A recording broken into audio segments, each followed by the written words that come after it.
মুসা নবী একদিন আল্লাহর কাছে কয়, আল্লাহ ফেরাউন এত জ্বালান জ্বালায়, তুমি কি ফেরাউনকে গজব দিয়া ধ্বংস করতে পারো না?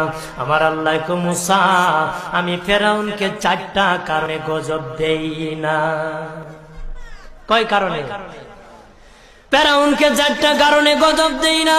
1 নম্বর কারণ হলো, রে মুসা, সারাদিন ফেরাউন বলে আমি খোদা, আর রাত যখন হয়ে যায় জঙ্গলে যায় করলাম আমি জানি তুমি খোদা, আমি খোদা না, কিন্তু আমারে মানুষ খোদা কইলে ভালো লাগে, খোদা কইলে ভালো লাগে।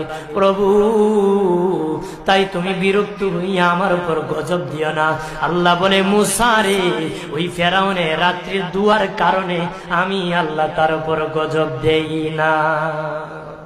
2 নম্বর কারণ হলো, আরে মুসা, তোমার মুখে দাড়ি, ফেরাউনের মুখে দাড়ি, তোমার পরনে জুব্বা,